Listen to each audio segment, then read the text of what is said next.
Hello दोस्तों, army 2025 के लिए मंडप सज चुका है। लगन आ चुकी हैं, डेटें आ चुकी हैं। बस अब करना क्या है, सिर्फ तैयारी। तैयारी किसकी? तैयारी करनी है फलदान की और साथ में करनी है बारात की। फलदान जिस दिन आपका रिटन टेस्ट होगा और आपकी बारात जिस दिन ग्राउंड में मुलाकात होगी। तो सबसे पहले फलदान के बारे में अगर हम बात कर लें, फलदान के लिए सुनो, कोई भी शादी तब कंप्लीट हो पाती है जब पहले हम फलदान चढ़ाएंगे।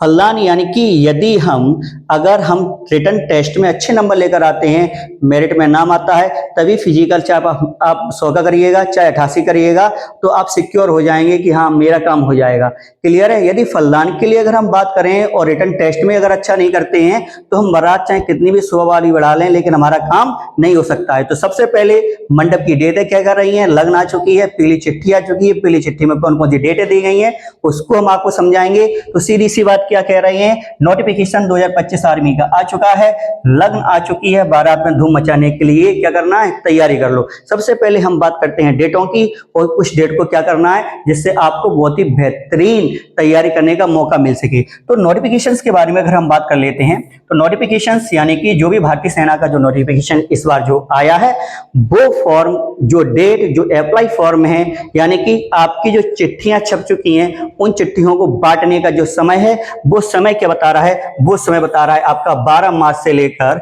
10 अप्रैल का। क्या बता रहा है कि 12 मार्च से आपके एप्लीकेशन फॉर्म शुरू हो जाएंगे और लास्ट डेट जो रहेगी चिट्ठी बांटने की वो कौन सी रहेगी, वो आपकी 10 अप्रैल रहेगी। यानी 12 मार्च से आपके एप्लीकेशन फॉर्म स्टार्ट हो जाएंगे और 10 अप्रैल तक चलेंगे। जितनी भी चिट्ठियां बांटनी हो, जितनी भी उनको बांटनी होंगी वो बांट कर रहेंगे। जैसे ही 10 अप्रैल निकलेगी आपकी जो कार्यक्रम है, यानी कि कार्यक्रम शुरुआत हो जाएगी काय की, फलदान कार्यक्रम की। और उन्होंने इस बार जो फलदान कार्यक्रम डाला है यानी कि रिटन टेस्ट डाला है, उन्होंने अच्छा सा गैप दिया है। वो गैप दिया है जून 2025। यानी कि आपका जो फलदान चढ़ेगा, यानी कि सीधी सी बात है, आपका जो रिटन टेस्ट होगा वो रिटन टेस्ट आपका जून में होगा। समथिंग डेट आपकी 10 जून के बाद ही जाएगी। क्लियर है? बेहतरीन फलदान चढ़ाइए जिससे आगे चलकर हमें कोई प्रॉब्लम ना आए। प्रॉब्लम क्या? सीधी सी बात है, आप शुरुआत से ही इस तरीके से नंबर लेके चलिए कि आखिरी में आपको मेरिट में आपको 100% आना ही पड़े। यानी आप इतने बेहतरीन क्वेश्चन करिएगा कि आप चाहे 88 का भी फिजिकल रह जाए तब भी आप ये कह पाओ मेरा सिलेक्शन पक्का है। क्लियर है? तो हम ये बात कह सकते हैं जो उनकी जो एग्जाम डेट है, फलदान डेट है, वो कितनी है आपकी, जून 2025 है।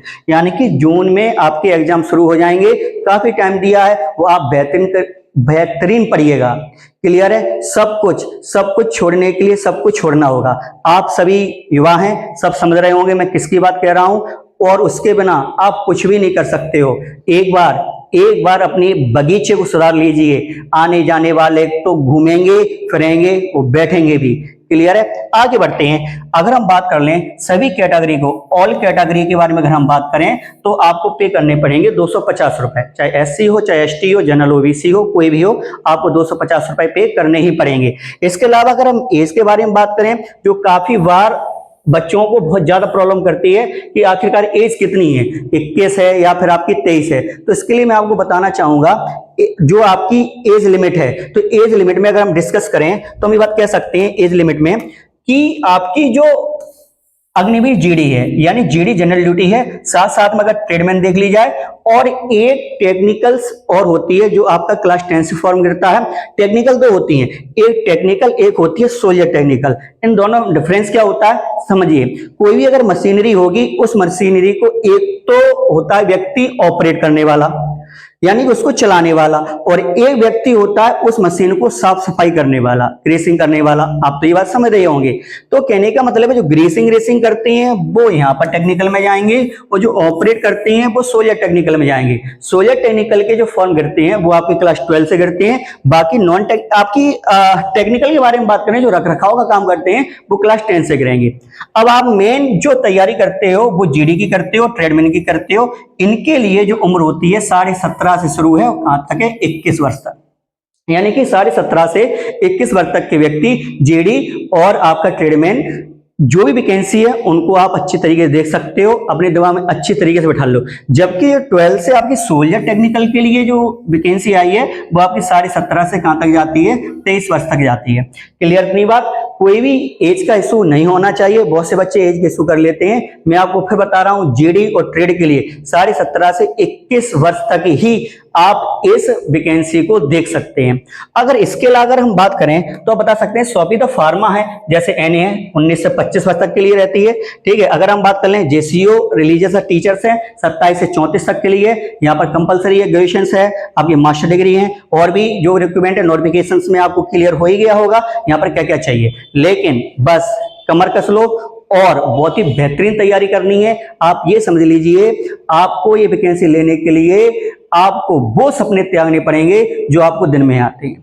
क्लियर है? उन सपनों को आपको हटना ही पड़ेगा, उन सपनों से दूर होना ही पड़ेगा, तभी आप इस वैकेंसी को आप ले पाओगे। क्लियर है? दिमाग में एक समय पे एक ही चीज चलती है। मैं ये नहीं कहता कुछ भी मत चलाओ, सब कुछ चलाइए, लेकिन आप ये समझ लीजिए ये 4-5 महीने का जो टाइम रहता है वो सिर्फ अपने आप को और अपने बगीचे को सुधारने के लिए लगाइए। अगर बगीचा सुधर जाएगा तो आने जाने वाले लोग आएंगे भी, बैठेंगे, आपको भी बहुत बेहतरीन लगेगा। आगे बढ़ते हैं। अगर हम बात कर लें जेसीओ कैटरिंग्स की हैं तो आप नोटिफिकेशंस में और भर्ती को देख सकते हो। क्लियर है? तो मैं फिर आपको एक बार रिपीट कर दूं, जो भी आपके कार्ड बांटने की जो डेट है, तो कार्ड बांटने की डेट जो स्टार्ट हो जाएगी वो आपकी फॉर्म भरने की डेट रहेगी, और वो डेट कौन सी है आपकी 12 मार्च से स्टार्ट होंगे और 10 अप्रैल तक चलेंगे। और जैसे ही लगने की डेट नजदीक आती चली जाएगी वैसे ही मंडप सस्ता चला जाएगा। सीधी बात करेंगे फलदान की, तो फलदान की तैयारी के लिए आपके पास जून महीना बताया गया है कि जून महीने में आप बहुत ही बेहतरीन तैयारी करिएगा। आपका रिटर्न रहेगा, रिटर्न अच्छा यानी फलदान अच्छा चढ़ जाता है, फलदान में व्यवस्था अच्छी बन जाती है, तो आपकी जो बारात रहेगी जिस दिन ग्राउंड में मिलेंगे, जब आप लोग रथ पर सवार होकर पहुंचोगे, घोड़े पर सवार होकर पहुंचोगे, और भी आप किस तरीके से कितना बेहतरीन आप अपना फिजिकल दोगे, तब पूरा आपकी शादी का जो शेड्यूल बनकर तैयार रहेगा।